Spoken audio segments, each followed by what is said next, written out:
ನಮಸ್ಕಾರ. ವಿಶ್ವವಾಣಿ ಟಿವಿ ಸ್ಪೆಷಲ್ಗೆ ಸ್ವಾಗತ. ನಾನು ಚಿದಾನಂದ್ ರುದ್ರಾಪುರ್ಮಾರ್.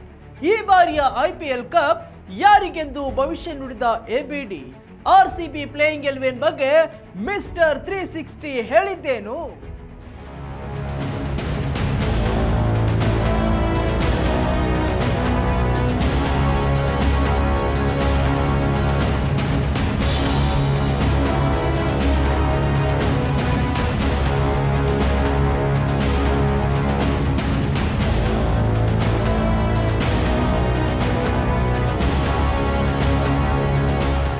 ಹೌದು, IPL ಮಹಾಹಬ್ಬಕ್ಕೆ ದಿನಗಣನೆ ಶುರುವಾಗಿದೆ.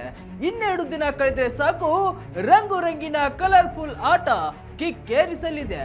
ಈ ಒಂದು ಆಟವನ್ನ ಕಣ್ತುಂಬಿಕೊಳ್ಳಲು ಕ್ರಿಕೆಟ್ ಪ್ರೇಮಿಗಳು ಕಾದು ಕುಳಿತಿರುತ್ತಾರೆ. ಜಗತ್ತಿನ ಶ್ರೀಮಂತ ಕ್ರಿಕೆಟ್ ಲೀಗ್ ಎಂದೆನಿಸಿಕೊಳ್ಳುವ ಈ ಒಂದು ಮಿನಿ ಕಣದಲ್ಲಿ ದೇಶಿ ಮತ್ತು ವಿದೇಶಿ ಆಟಗಾರರು ಅಬ್ಬರಿಸಿ ತಮ್ಮ ಪ್ರದರ್ಶನವನ್ನ ತೋರಿಸುತ್ತಾರೆ. ಇಂತಹ ಒಂದು ಹೊಡಿಬಡಿ ಆಟದಲ್ಲಿ ವಿದೇಶಿ ಆಟಗಾರರು ಕೂಡ ಬಲು ಜೋರಾಗಿ ಹವಾ ಎಬ್ಬಿಸುತ್ತಾರೆ.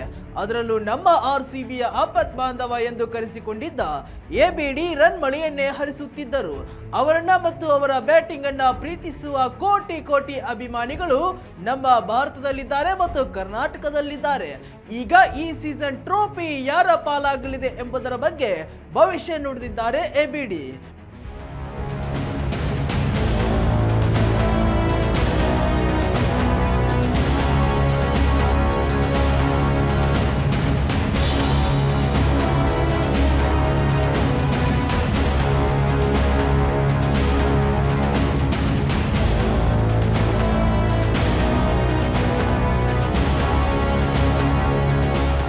ಕಳೆದ 17 ಸೀಸನ್ ಇಂದ ಕಪ್ ಗೆಲ್ಲುವ RCB ತಂಡದ ಕನಸು ನನಸಾಗೇ ಉಳಿದಿದೆ.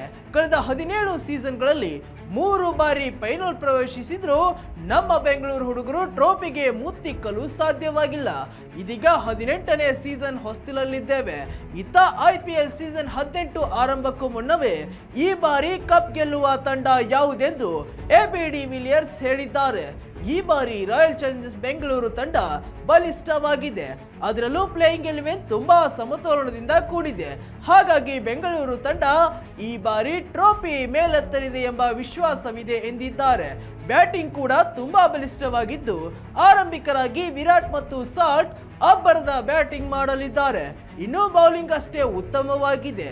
ಅನುಭವಿ ಭುವನೇಶ್ವರ್ ಒಂದು ಕಡೆಯಾದ್ರೆ ಮತ್ತೊಂದು ಕಡೆ ಆಸೀಸ್ನ ಅನುಭವಿ ಜೋಶ್ ಹೆಜಲ್ವುಡ್, ಆಫ್ರಿಕಾದ ಲುಂಗಿ ಎನ್ಗಿಡಿ, ಹೀಗೆ ಸ್ಪಿನ್ ಬೌಲಿಂಗ್ ಅಟ್ಯಾಕ್ ಕೂಡ ಭರ್ಜರಿಯಾಗಿದೆ ಎಂದಿದ್ದಾರೆ.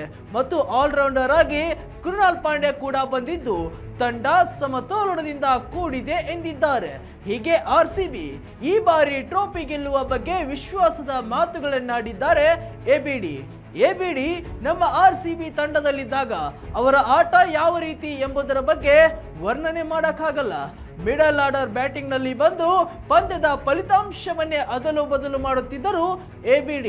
ಅವರ ಒಂದು ಸ್ಥಾನವನ್ನ ತುಂಬಲು ಈಗ ಇಂಗ್ಲೆಂಡ್ನ ದಾಂಡಿಗ ಲಿಯಾಮ್ ಲಿವಿಂಗ್ಸ್ಟನ್ ಮತ್ತು ಆಸೀಸ್ನ ಟೀಮ್ ಡೇವಿಡ್ ರುದರ್ಫೋರ್ಡ್, ಹೀಗೆ ಬಲಾಢ್ಯವಾಗಿ ತಂಡ ಕೂಡಿದೆ. ಇನ್ನು ನಾಯಕ ರಜತ್ ಪಟಿದಾರ್ ಭರ್ಜರಿ ಬ್ಯಾಟಿಂಗ್ ಮಾಡುವ ತಾಕತ್ತನ್ನ ಹೊಂದಿದ್ದಾರೆ. ಆದ್ರೆ RCB ಆಟ ಈ ಬಾರಿ ಹೇಗಿರಲಿದೆ ಎಂಬುದರ ಬಗ್ಗೆ ಕಾದು ನೋಡಬೇಕಾಗಿದೆ. ಮತ್ತು ನಿಮ್ಮ ಪ್ರಕಾರ RCB ಪ್ಲೇಯಿಂಗ್ 11 ಸೆಟ್ ಯಾವ ರೀತಿ ಇರಬೇಕು ಮತ್ತು ಯಾವ ಆಟಗಾರರಿಗೆ RCB ಮ್ಯಾನೇಜ್ಮೆಂಟ್ ಮೊದಲ ಆದ್ಯತೆ ಕೊಡಬೇಕು ಎಂಬುದರ ಬಗ್ಗೆ ಕಾಮೆಂಟ್ ಹಾಕಿ. ವೀಕ್ಷಕರು, ಇದಾಗಿತ್ತು ಇವತ್ತಿನ ಸ್ಪೆಷಲ್ ಸ್ಟೋರಿ. ಮತ್ತಷ್ಟು ವೈವಿಧ್ಯಮಯ ಸುದ್ದಿಗಳಿಗಾಗಿ ನೋಡ್ತಾ ಇರಿ ವಿಶ್ವವಾಣಿ ಟಿವಿ. ನಮಸ್ಕಾರ.